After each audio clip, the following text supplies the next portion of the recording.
Oops. Bye. Hello, everyone. It's getting worse every week. Oh, really brilliant. Is. Here's Jeremy, everyone. Hello. Hi. Can't see anyone at all. I don't. Can you see? Yeah, no, they're there. Right, They're it is there, working. hiding. It's working. It's lovely to see you all. Hi, Zach and Jack. Hello, Jeremy. Thank you for bringing me back to work to do this with us. Oh, got the fire in the background, got the cold weather and the rain outside.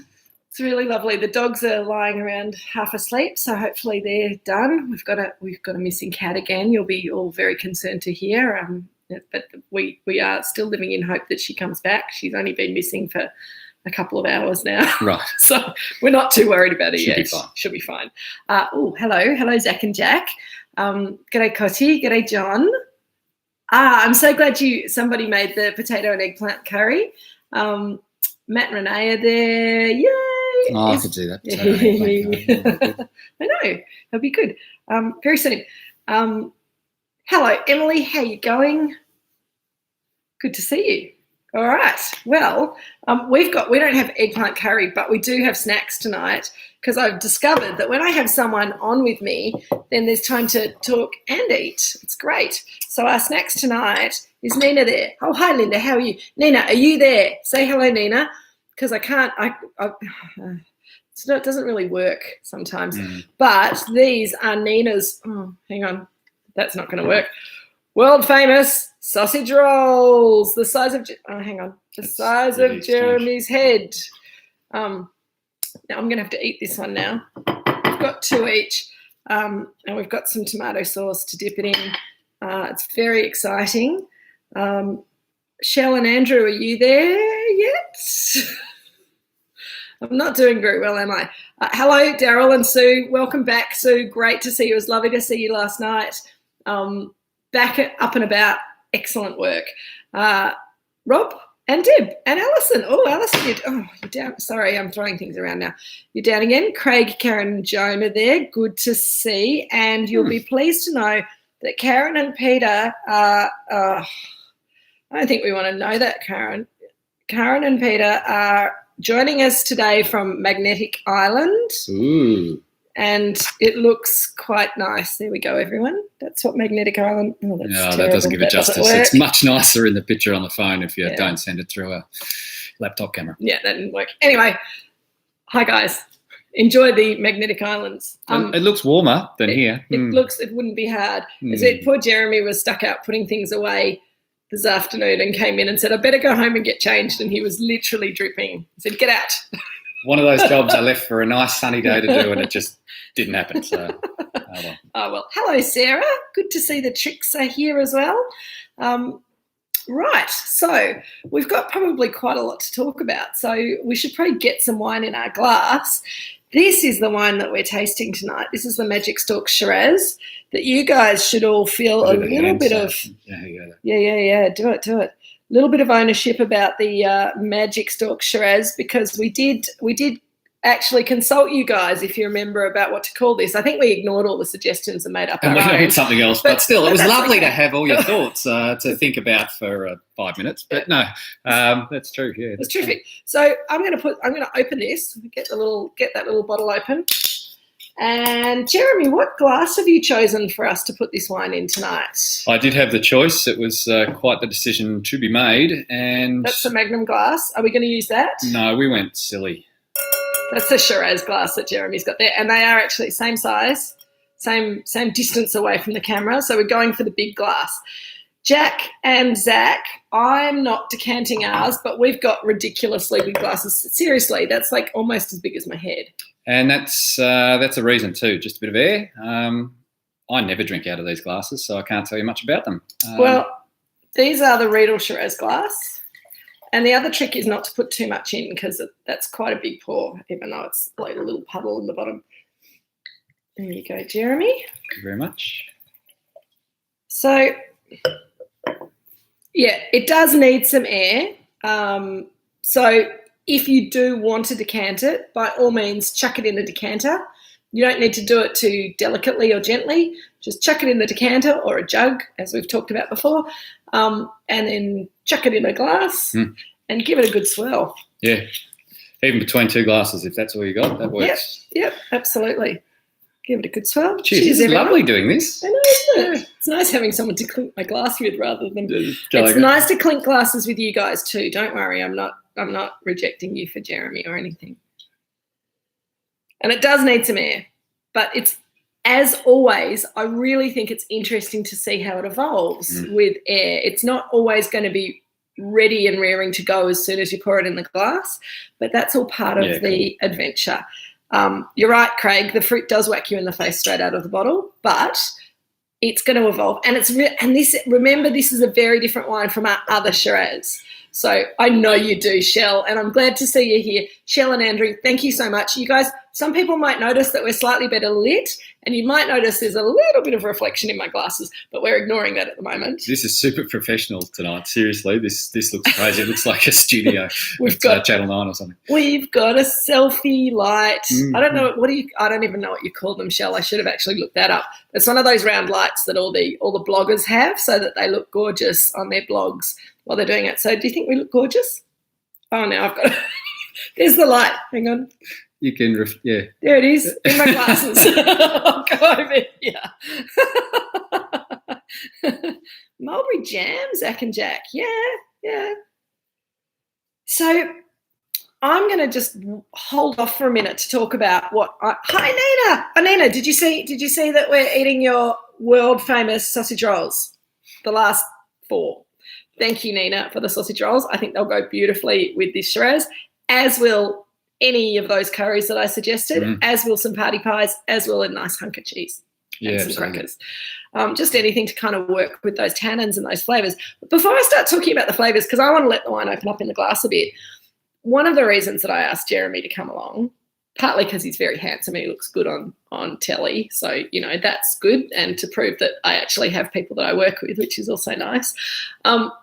But this is your baby, isn't it, Jeremy? Really, this is your project. Yeah. Yes, it is. Yeah. Yeah. It's a small one. It's a little one on the side. It's nothing big, But we've had some fun with this. Yeah. So why? How? What?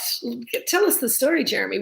So Shiraz fruit. I've been telling these guys that we only grow a tiny bit of Shiraz at the bottom of the vineyard here. We can make maybe 130 cases in a year, and that's it, and that's it, and that's it. Now we come up with this other Shiraz. What's going on? Mystery Shiraz, this indeed. This is just a couple of rows of Shiraz in the middle of the Osborne vineyard. Now, we've been playing with that vineyard for a very long time now.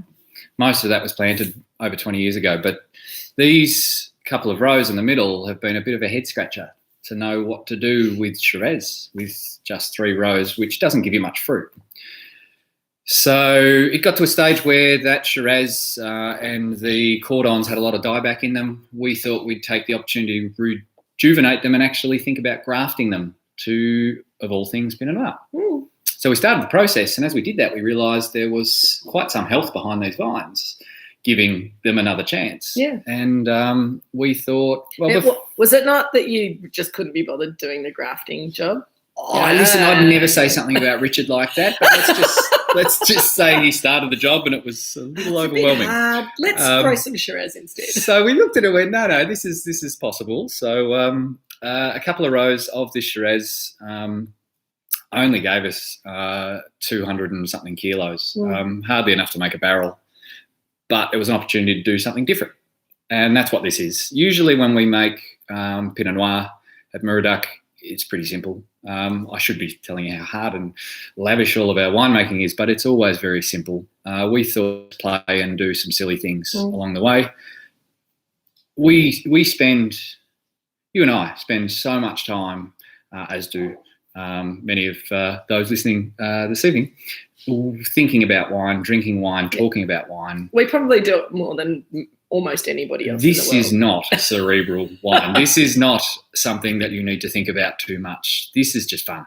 Yeah. It's not too serious. It's a bit of fun in a glass. The kind of thing that we were trying to create is something that you could throw in a glass, have with something like your sausage rolls or a pizza or whatever, even if you didn't have a glass, drink it straight out of the bottle. Take it to a picnic. It wouldn't matter if you're using plastic containers to drink it.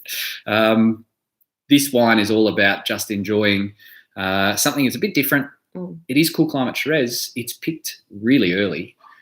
Most of the Shiraz you'd find down here is picked a lot riper than this. Why would you do that? Why would you pick it early? Why would you not want it to be riper? This is a little bit of fun with the primary fruit that we can get at an early stage. It's got lots of acid in it, right? And just that vividness and brightness and crunchy acid, to use that against something that's kind of like sausage rolls or a dirty salami pizza, something like that, where it can cut that acid, cut that fat. Yeah. Just a little juxtaposition about playing with some food like that. But I think... more than anything else, it was just a chance to see what this fruit would do at that stage. Yeah. It's a really interesting wine because I think, talking about that acid structure, the tannins that we'll talk about in a minute, because I think they're really interesting too, and the way that they balance with the juicy fruitiness, and all of those things made me think it's going to work well with spicy, like not too spicy, but gently spicy curries. It's going to work well with sort of tomatoey, meaty things, patty pies, patty sausage rolls dipped in tomato sauce, bit of pizza, that kind of thing. And I think it does that really, really well. A couple of questions for you, Jeremy. Cotty wants to know how many plants in a row? How many vines in a row? You're looking at about 45. Yeah. We've got 3 rows of it out there. So we could name them. Each vine. I have. No, it's not many. It takes 2 days to prune, one person, and it's a nice little block of vines amongst what is quite a large vineyard. If we look over to the Pinot Noir, there's 35 rows. Over to the Chard, there's 40. This is just a tiny little slither down the middle of Osborne Vineyard. And that Chardonnay and Pinot Noir, and there's Pinot Gris as well on that vineyard, mostly goes to Devil Bend Creek wine that we've tasted together, the Chardonnay, the Pinot Noir, and the Pinot Gris. And on that note, this is really interesting. I'm noticing there's a couple of comments here popping up about juicy fruit, right? Now, this is always trying to get that sort of forward juicy fruit in the wine. But maybe this is something that sort of transcends variety too. Osborne has that in spades. Absolutely. When we look at the Pinot from Osborne, it's the same thing. It's got this beautiful, approachable, juicy fruit. And I don't know, maybe that's a side thing. Again, don't think too much. I don't want to get too serious. But it's vibrancy, I think, is a really nice way to describe it. And you see it in all of the wines that come off this site, which might be partly to do with the way we handle them once they come into the winery, but I think it probably is also the fruit, the site character. Shell has also said a couple of things. Didn't drink Shiraz for years, experienced with too much peppery tannins, discovered GSM and began experimenting again. And she is using the juicy word, juicy and wonderful, and is saying that it's going really well with their mildly spicy curry. So excellent work. I've done it again. Very pleased. Was it a warm vintage, Craig wants to know? 2020, COVID year. Yeah. So there's lots of people who shake their heads and look very seriously sad when they talk about 2020. Do you think? Please explain. Do you think 10 years from now we're going to be looking back and saying 2020 was a great year? It's just going to be so hard to say out loud, yeah? With wine, it actually was really good. It wasn't extreme. As long as you weren't near the bushfires. That was 2020. The bushfires we weren't near the bushfires. Are you talking 19 or 20? 20. 20. You're talking 20, of course. I'm talking 20. Yeah, I'm just reminding, because so much happened last year. I've just come off the back of that. It was the January of the 20. It was the January of the bushfires. We didn't have any bushfires near us. And so many people had a terrible vintage that year for lots of reasons. The fruit set was bad. It was this kind of weird, cool season most of the year down here. Other regions had bushfires and smoke taint and all kinds of problems.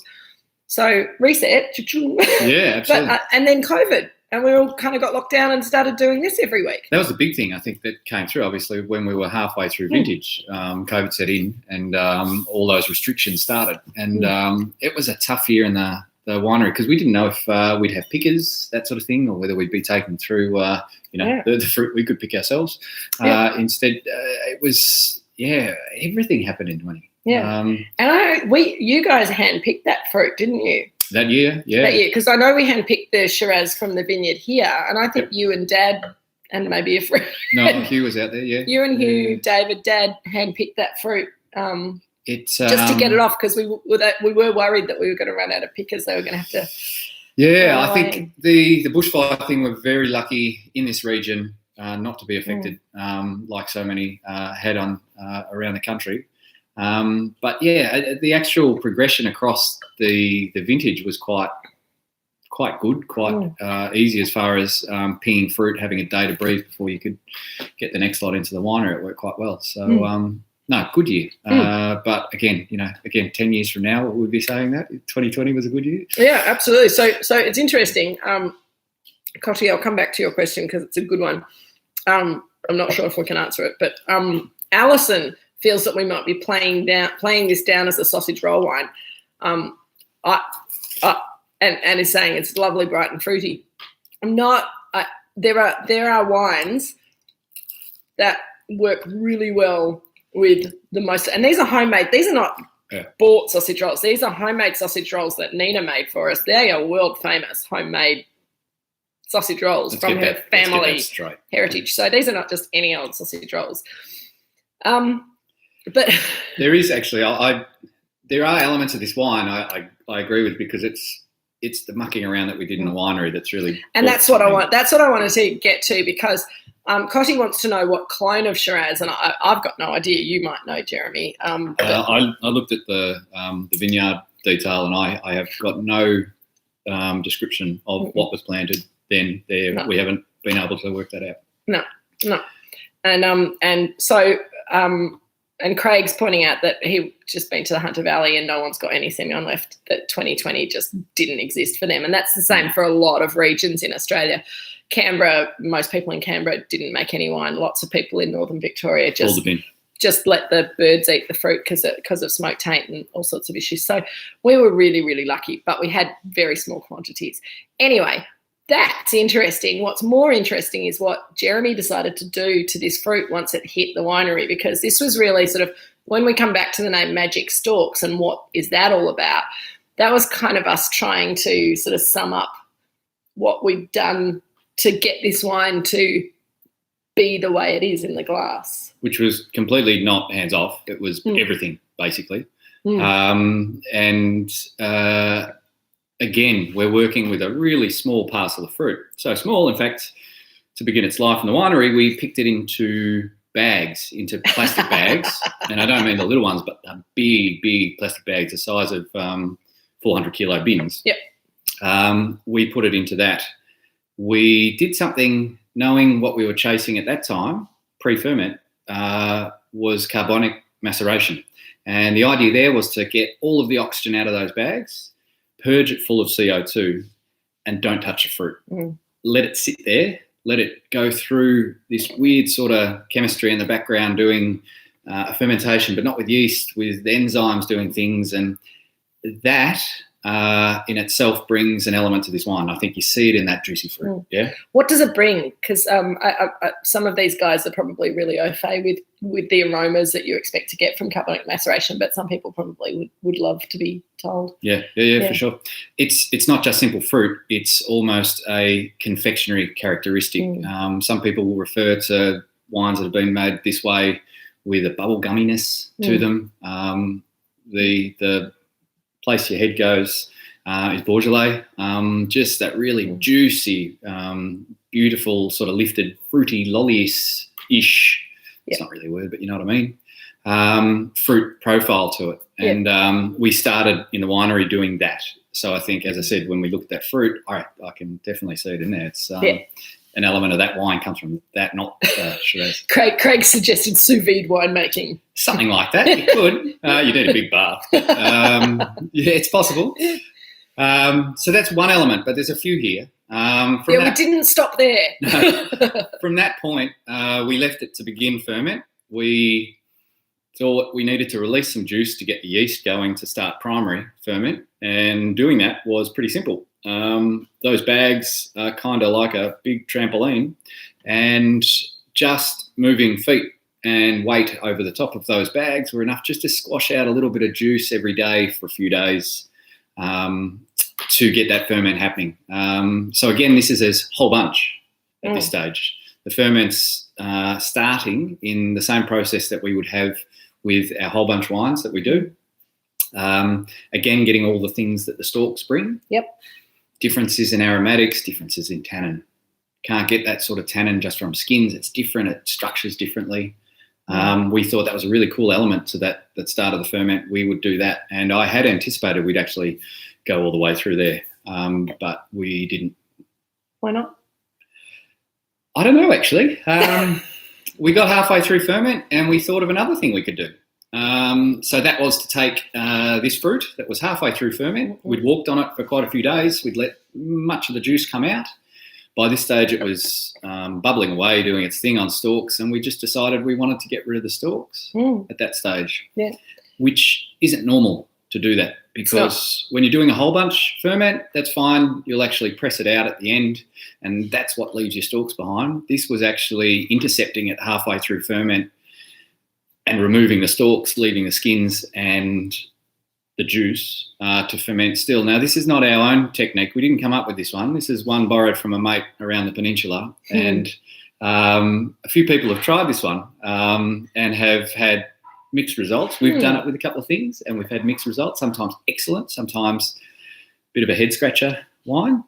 So again, a chance to do it and see what happened. And coming through the process, or looking through the process, destemming mid-ferment, so sending it through a destemmer where the stalks spit out the back and then you get everything else into your vat at the front.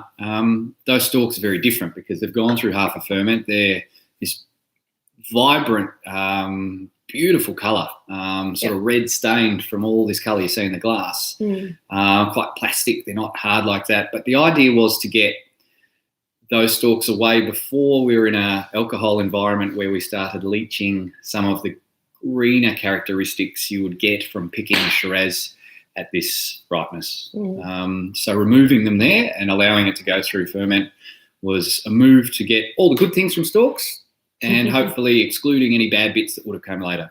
Yep, absolutely. So it's that balance of when you're extracting flavour and tannin and colour and all those things from the stalks as well as the skins.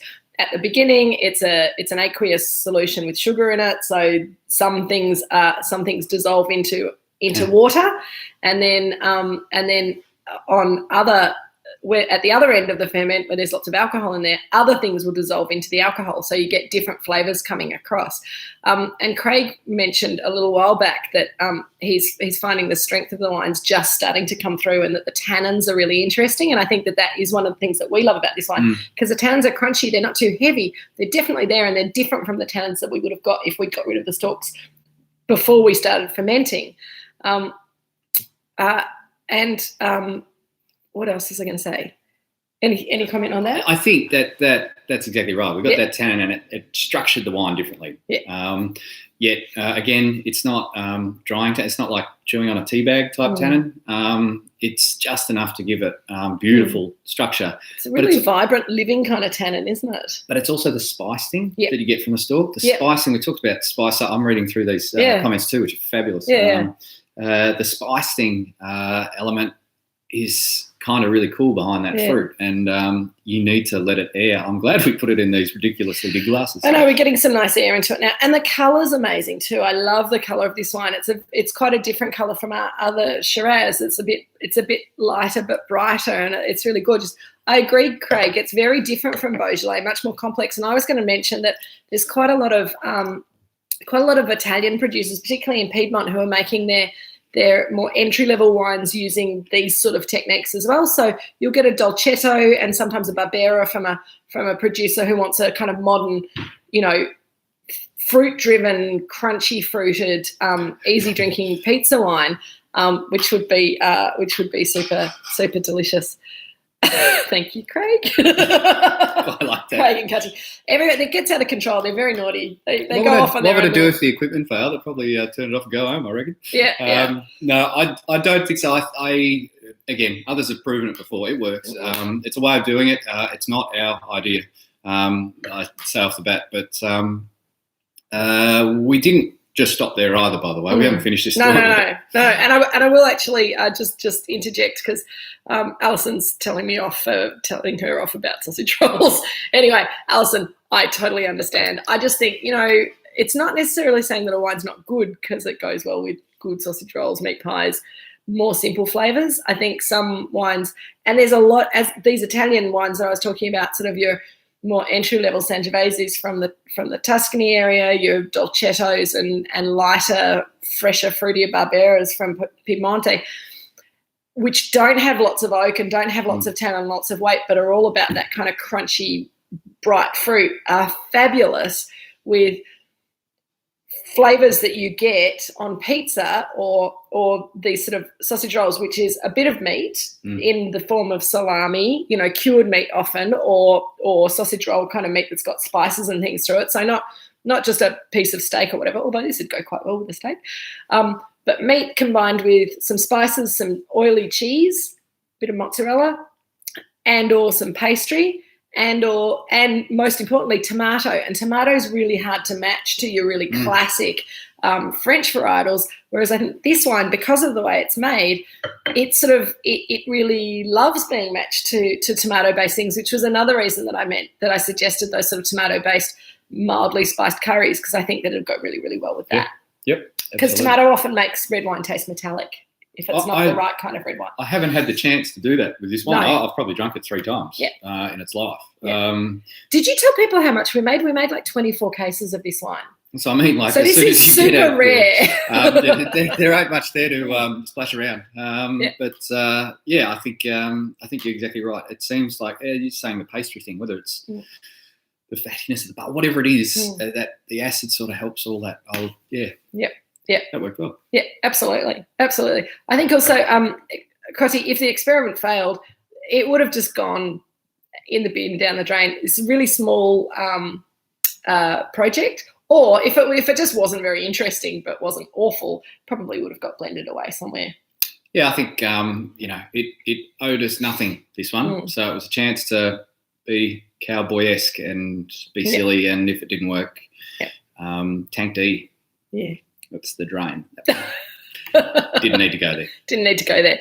And I think also I've got to say that Dad and Jeremy do experiments every year, and we call them experiments, but you guys kind of know what you're doing. You don't do anything too mad. Do we?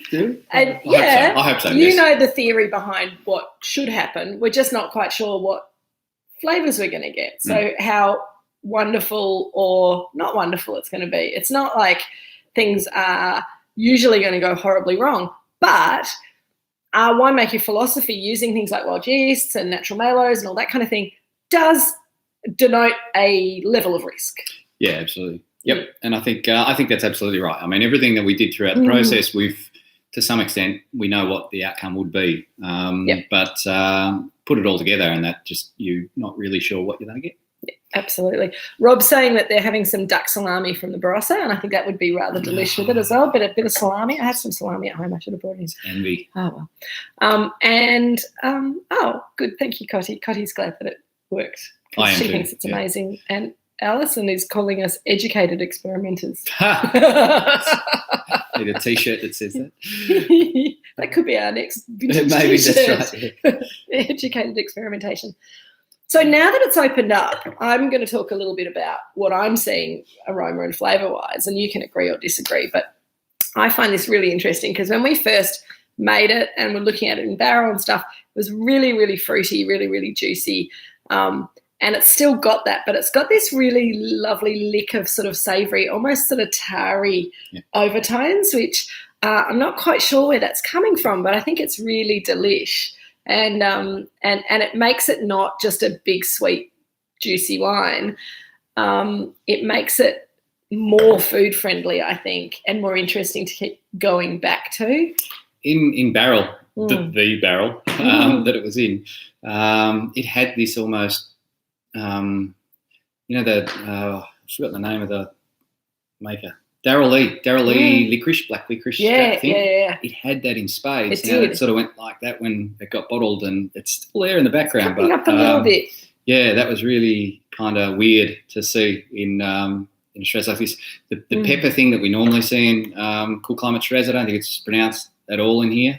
I think you would see it if it was much riper, and that'd be an element there. But I think it's got some really cool savoury things to it. It does. But it has got that element of the lolly shop as well. It's kind of like savoury grown-up lollies though. So the licorice, and there's sort of a dark chocolate cocoa kind of a note to it.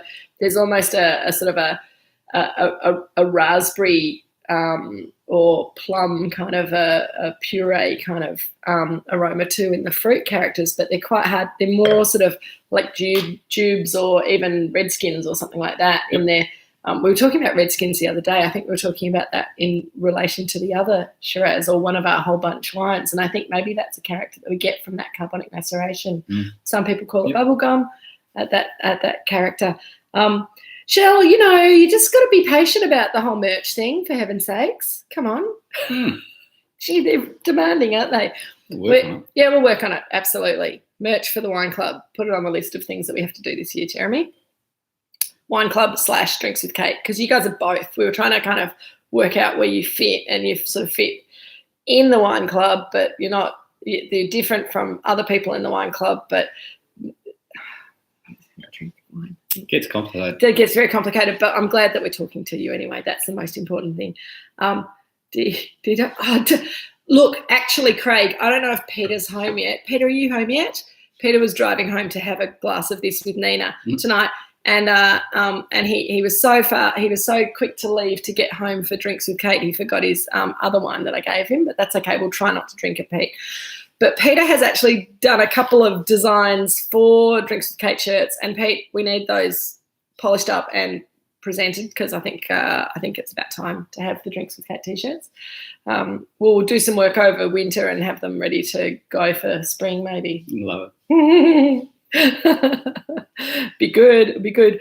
Now, where was I up to? After you guys have all taken me off track with your jolly demanding. Your text is too small. I'm steak tartare, Craig reckons. I reckon that might work quite well, the steak tartare. I'd try it. Absolutely. A bit of Tabasco sauce in there. Also, I know you think that we're just talking about kind of street food, but I reckon this would work really well with like Mexican sort of a good sort of pulled pork taco or something like that, because again, you've got that meatiness, you've got a bit of spiciness, you've got what's Karen? Yes, Karen, you don't need a hoodie. You're in Queensland. It's hot there. Sorry, I'm shouting at my phone now. Hi, Karen. Meat, slow cooked, protein, bit of fat, bit of spice. Yep. The tortilla would be your pastry, but your that bit, and then some other thing, bit of cheese, bit of guac on top. Oh, that's perfect. You're right. Hey, we'll have to have a Mexican wine matching night. Uber eats me that right here now. We did margaritas last cocktail session, so we can't go back to those quite yet.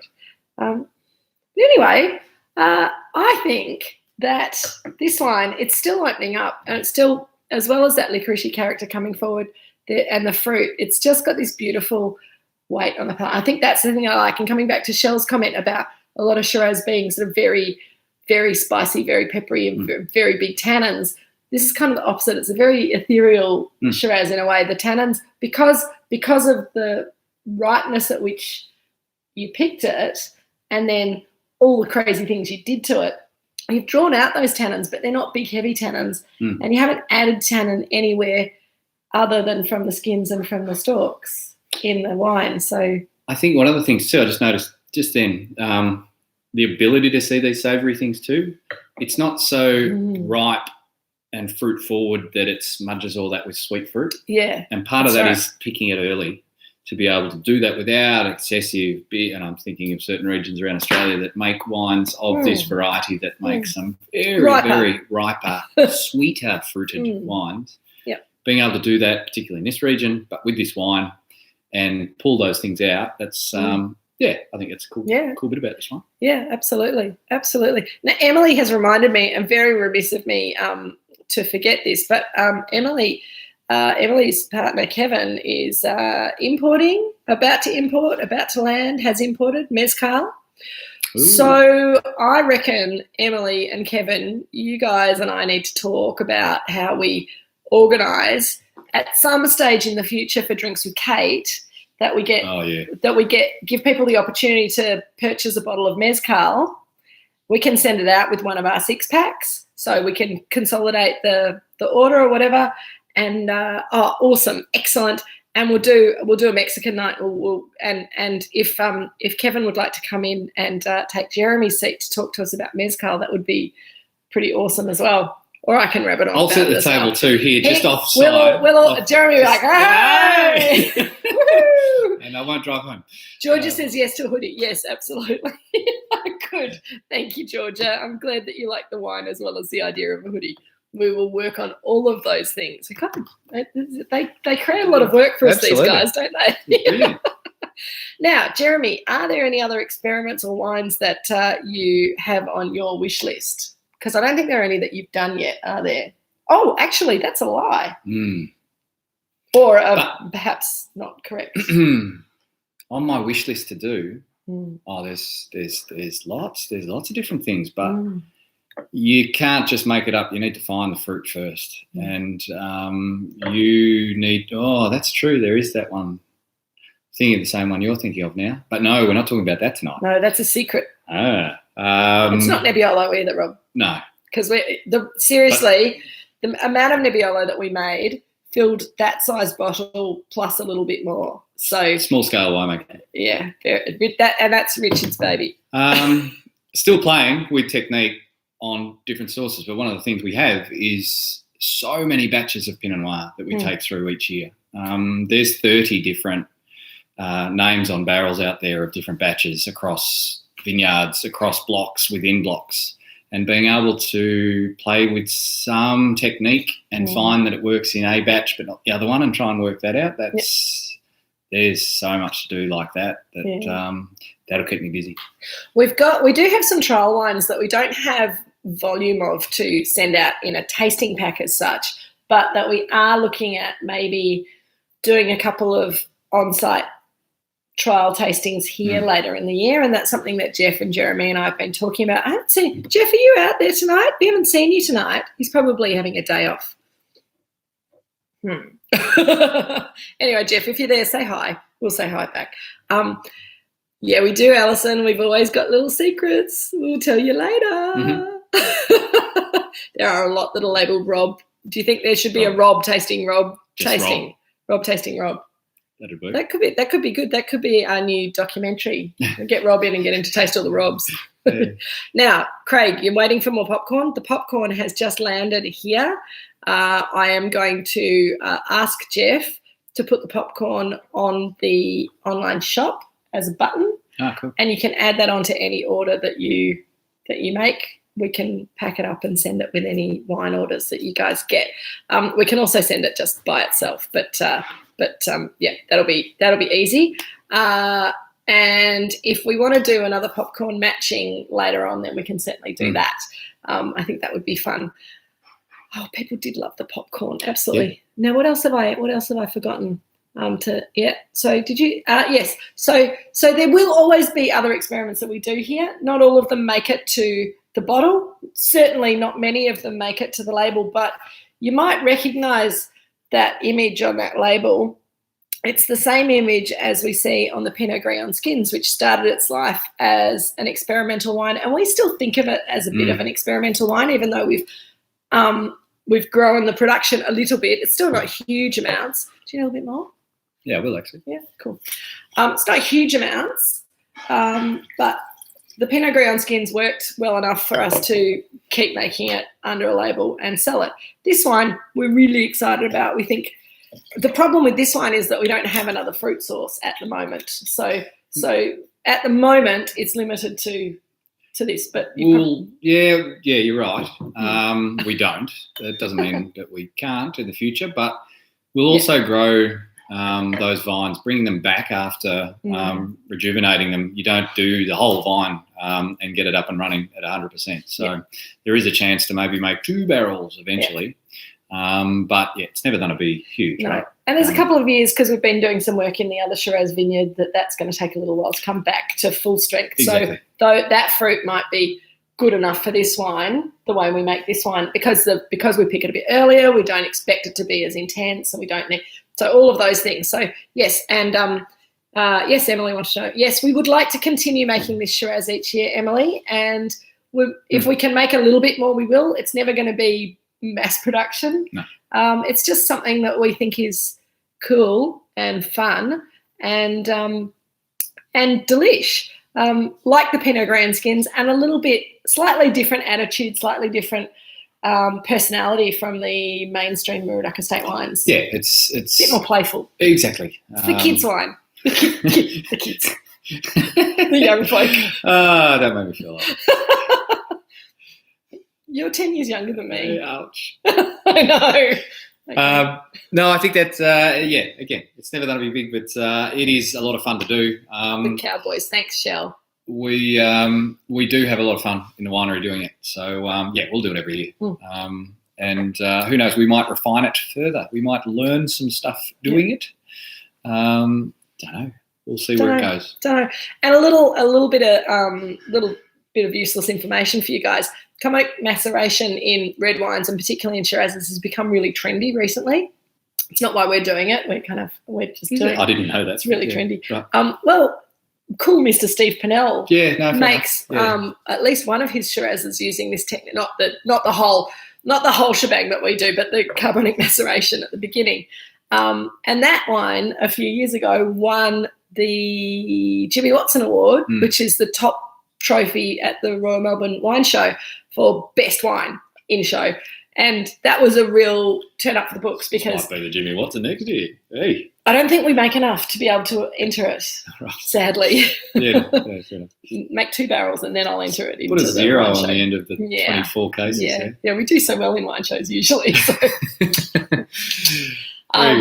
Yes, we know, Craig, it's all right. I don't think any of us are. Are going to be making pet nat at the moment. We're okay. We'll maybe have a bottle of champagne sometime in between bottles of Moorooduc Estate wine, but that's about as far down the fizzy track that we're prepared to go. No, we don't try and make it. We just buy the good stuff that other people make for us, which is much nicer. Move up to eat pies. I would like a pie, actually, now. I want some of that duck salami, so I can't get my mind past that one. We might be turning up on your doorstep, Rob and Deb, for some duck salami. Get a knock at 8 p.m, you know who it is. So, everyone, I think it's starting to get a bit silly. And we've got one more sausage roll to eat, so we're going to leave it there, I reckon. Unless you've got anything else that you would like to say. Nothing more than enjoy, sit back. Do give this the last glass or something a good time in the glass, but half an hour, swirl it around and see what it looks like, because even in the last 5 minutes, that's changed. Yeah, absolutely. Absolutely. Before we go, though, I would like to remind you all that